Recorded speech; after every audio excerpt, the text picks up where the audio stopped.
Let's talk about high value traits, what they are, how to gain those traits if you don't have them, but also the bad stuff by not having these traits. Maybe you feel that success is just beyond your reach because you came from nothing, you have nothing, no support, no guidance, and you feel that you deserve a little bit more. If this is you, let's dive in deep. So importantly, high value traits are not the fast cars, designer handbags, Instagram fame, looking perfect, or how many followers you have. It's actually all about healthy boundaries, regulating your own emotions, and living a life that you love. So the first trait is embracing failure. This is probably the biggest piece of self-development advice that I could give you. Always expect that you haven't learned enough.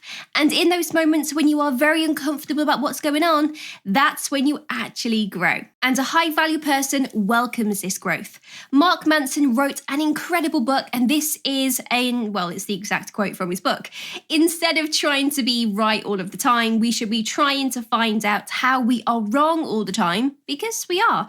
Oh yeah, he obviously said that a lot better than me, but if you want to check out that book, please do. It really helped me. The link is down below in the comments for you to make a purchase. So in those moments when you feel jealousy, when you feel unloved, when you feel unwanted, when you feel like a failure, instead of internalizing it and letting yourself get depressed and sad, switch it around. The high value mindset is, what if I'm not doing the best thing that I could be doing right now? What if my actions have caused this pain? And then that way you are fueled to motivate yourself to gain that discipline and do what is needed to make something work. No people pleasing. If you are unable to say no to something or someone for the fear of upsetting someone else, this is people pleasing. It's that horrible feeling of regret when you end up doing the thing that you felt obliged to do, and the voice at the back of your head says, "Why did you say yes? You're 35 years old. Your body can't leave a friend's house in a weekend for exchange for pizza or beer." Or it could just be a client calling you after work hours and you still accepting that call and then hating yourself for accepting that call. So what does this high value alternative look like? Learning to say no. People pleasing is a huge sign that you have fawning behavior. Saying no does not limit amazing things or gives you FOMO of what you can do in life. It actually allows you to spend more time doing great things that you really want to be doing. One of the biggest helps for learning to say no is understanding your boundaries. And if you have no idea what boundaries are, don't worry, you're in luck, because if you click the box above my head, somewhere around here, you will see a previously recorded video that goes into great detail about all the boundaries we all need. So go check that next. Investing in yourself. Self-investment is something that not everyone understands and gets, but those that do get it succeed in life. It means stop giving in to the urge to look high value, which is the high-end cars, designer clothing, a big fancy house. It's deeper than that.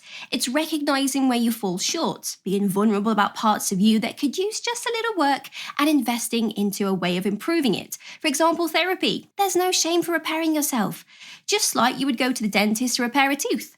High-value investment looks like reading self-help books that speak to you, watching self-development videos like this one, leaving a job that doesn't make you feel safe or respected, and removing yourself from poor-quality people. It's all about mind, body, soul nourishment, so make sure you are investing in something that will improve your career, your personal life, you are eating well, you're exercising, and you are keeping that brain ticking over. Next up, not taking on personal attacks. Life is full of people trying to bring us down. The internet comments, our co-workers, our boss telling us that we aren't passionate enough about his business. You can't avoid other people's judgments of you, but you can control how it affects you. The only thing that is wrong with you is that you are taking things personally and not understanding that sometimes the issue is with someone else. High-value people don't take on board other people's comments because, let's face it, someone else's opinion of you, it's none of your business. So don't focus on it. Now, it's not about having thick skin and avoiding people's rude comments, but it's about not internalizing it and coming to terms with the fact that sometimes people are having a tough day, a tough week, month, or year.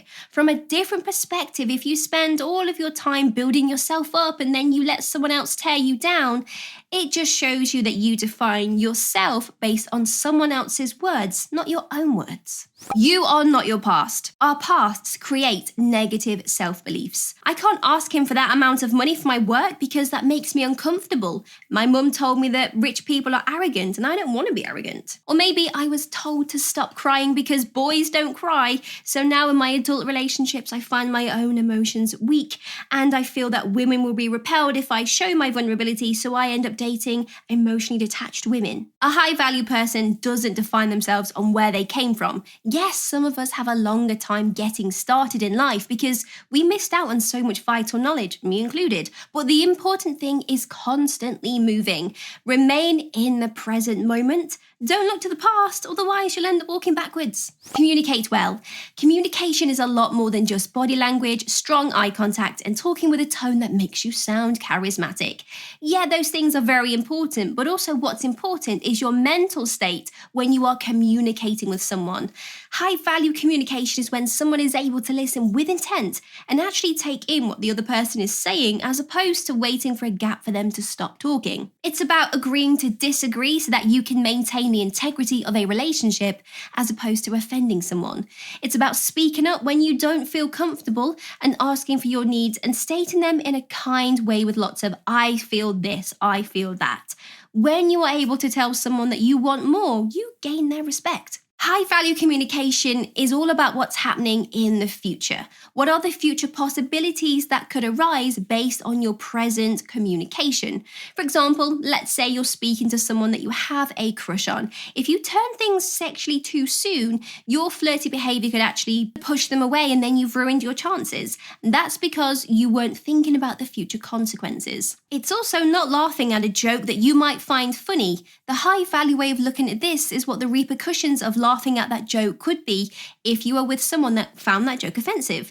Now, for example, we all recall the Will Smith and Jada situation, right? He laughed at Chris Rock's joke about his wife, and then when Will realized that she wasn't happy, he went into full people-pleasing mode and slapped Chris Rock. So his communication was, "I will physically punish you in the moment because I'm hurting," without really thinking how this could create a huge consequence for his acting career in the future. Another example of high-value communication is grey rocking when needed, because you understand that the present moment will not define your future if you don't give someone vulnerabilities to use against you, and you don't give them the investment of you so that they can turn it in any way they want to ruin your day. And it also stems from not talking to someone when you have a high energy state of emotion that you can't shift. For example, you could be very angry or upset and then take it out on someone to release your emotions.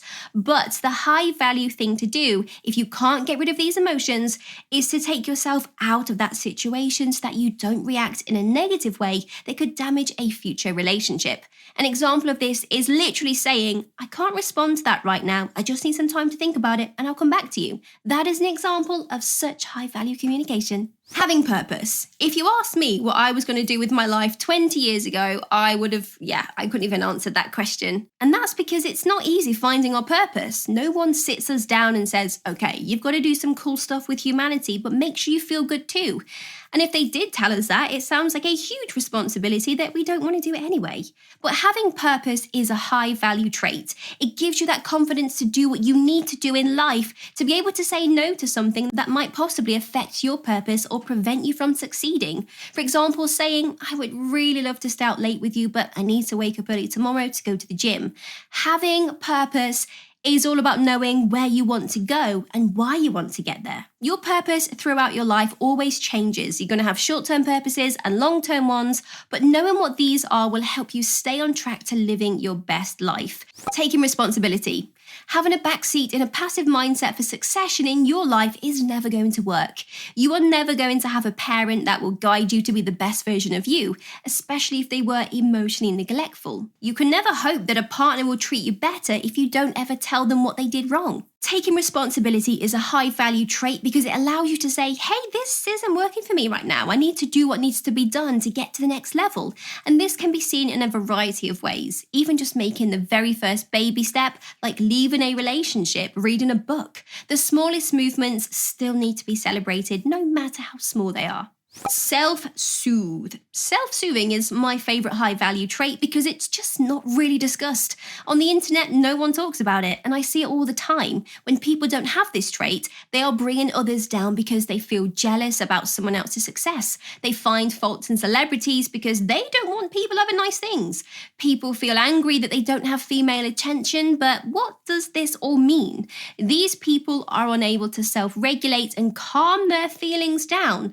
Most likely, no one taught them how to do it, and they have just learned to feel better by lashing out. All celebrities are idiots. She's not even that pretty. Men only want one thing. Women only care about my bank balance. Like, come on, who hurt you? Not reacting in high emotional situations is the biggest sign of being high value. The only way to self-soothe and stop being so emotionally reactive is to just simply sit with those horrible emotions. Yeah, sounds easy, but no one does it, and it really hurts, like it really hurts. But by just sitting there and letting yourself feel crappy and not reacting to it means that feeling goes away much quicker. Tell yourself you can get over this uncomfortable feeling because it won't be around forever. And then if it's not working, distract yourself from it so that you can calm down. And then when you feel calm, return to what made you feel uncomfortable and then think, why did this emotionally trigger me? Is it because I don't feel valued? Is it because I'm jealous that they have more in life than what I do? And there we go. High value traits, j'ai fini. Tell me your thoughts below. Really makes my day to read your comments.